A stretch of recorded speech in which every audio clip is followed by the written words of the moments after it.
So yesterday we talked about Jeremiah's prophecies about the Messiah. That is question 1 here. And we also talked about the message of Angel Gabriel about John to Zechariah. And we also talked about the lessons Christians learned from the annunciation of birth of John the Baptist.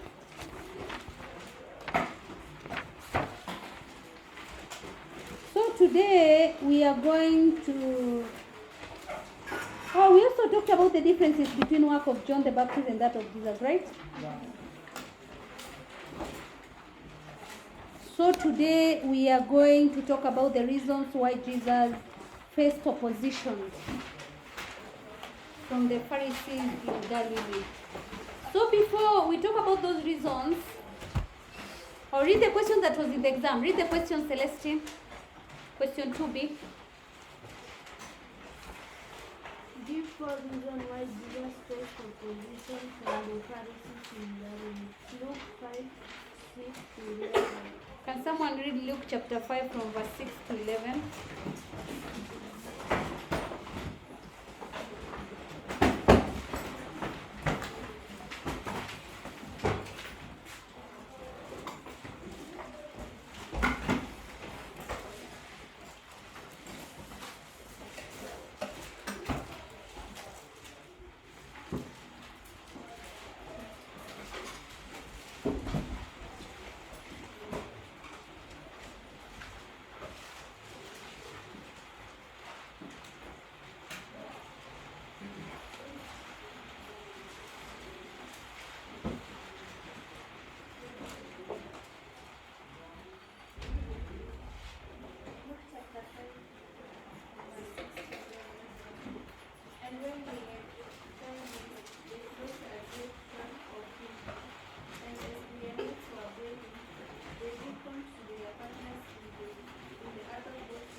So there was a lot of repetition in the how Jesus faced opposition. Then there were people who were not explaining the reasons. They were very shallow. So, number 1, the Pharisees questions Jesus on the origin of his authority. Because Jesus then challenged them to state by whose authority John the Baptist preached. So that's why we are saying that he was supposed to say they questioned Jesus on the origin of his authority. He challenged them to state by whose authority John the Baptist preached. Jesus accused the religious leaders for rejecting God's prophets and planning to kill God's son. And how did he do that? He used the parable of what? Of the tenants. So Jesus accused the religious leaders of rejecting God's prophets.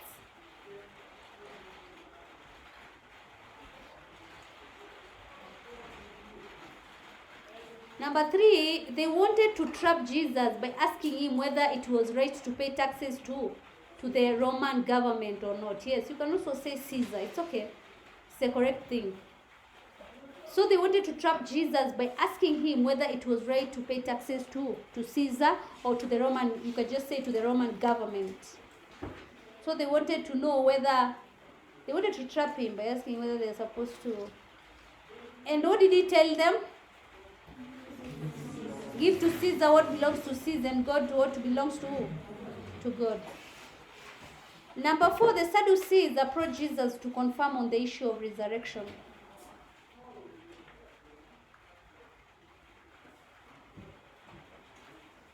That was another reason why Jesus faced opposition, because the Sadducees approached Jesus to confirm the issue on the issue of resurrection with the story of the woman who was married to several brothers who died without bearing what?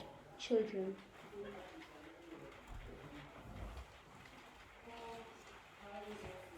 Also, another opposition was about Jesus challenging the Jewish religious leaders that the Messiah was more than an earthly figure.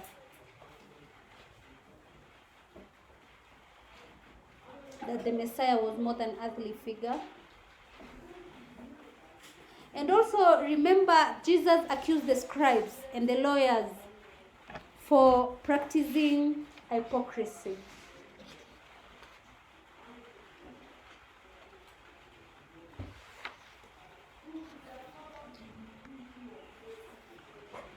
Jesus also condemned the Jewish leaders and praised the widow's what? Offering, right? So that was also a basis of why he was opposed, because he praised the widow's offering and condemned the offerings of the Jewish leaders.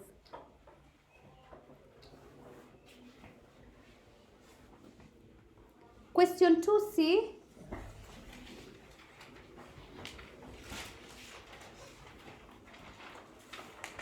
State 5 ways in which the church leaders can respond to those who oppose to them in their work. 5 marks. How can you respond to those who oppose to your work? Number 1, what I have to tell you is that all your answers should be positive. Henry, can you read your answers that you wrote? Read.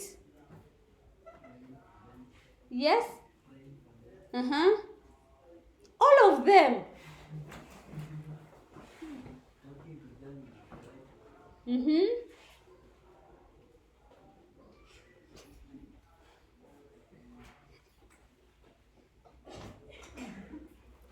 why are you not reading your answers? Can you read your answers?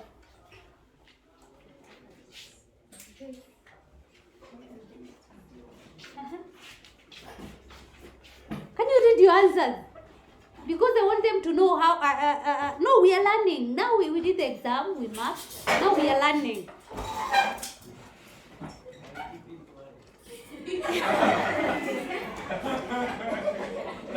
No, he's not the only one who wrote by keeping quiet. He's not the only one. Another one. Huh? See, no, I want those ones which are wrong. I want to give examples of the negative ones that should not be used. The first one, yes, no, not many people wrote it. By the way, actually, I was referring to Henry because most of you wrote exactly what Henry did. Actually, if it was cases, even people could think that you stole the exam because they were wrong and all of you wrote them. Can you read all your answers?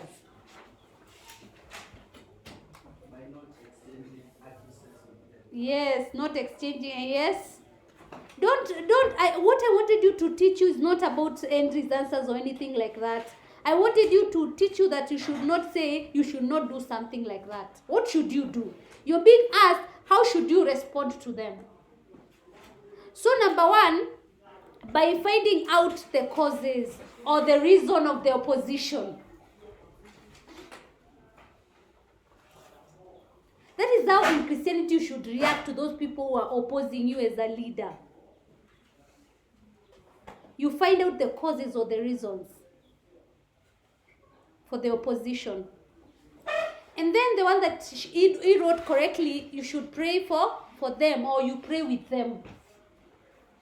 And not when you are praying with them in the prayers, you say that, oh, Marianne, God, touch Marianne or touch those people who are against me.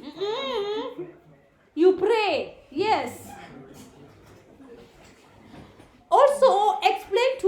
gospel truth in a humble manner.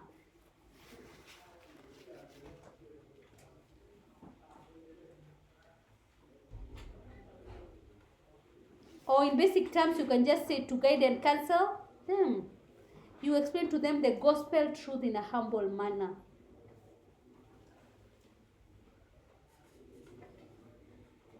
Number 4, you seek reconciliation through a third party or another person. You seek reconciliation. Also, why people, I think, post leaders and you involve them in decision making, or you involve them in church activities.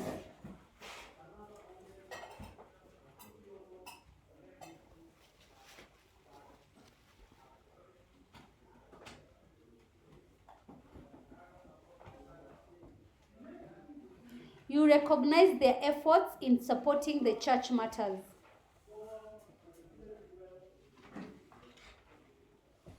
Recognize their efforts in supporting the church matters.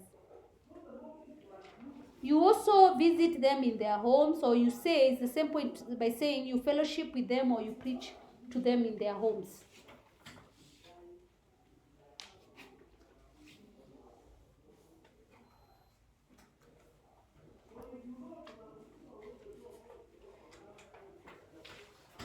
You assist them when in problem. You assist them if they have a problem of financial or material, you support them. So you assist them when in problems. You send them message of encouragement.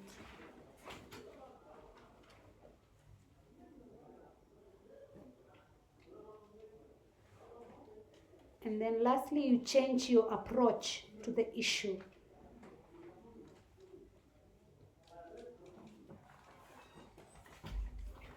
So now look at how you're leading, you're dealing with issues in your particular different churches where we go to. Not even, we are not supposed to go to look at those issues from the churches that we come. Look at the issues here. You are a leader here. Yes?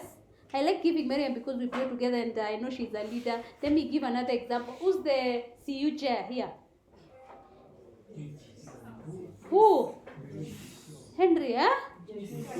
Joyce. Yes? How do you when people have opposed you, what do you do? Because I think those things that you wrote, all of you, those are the things that you do.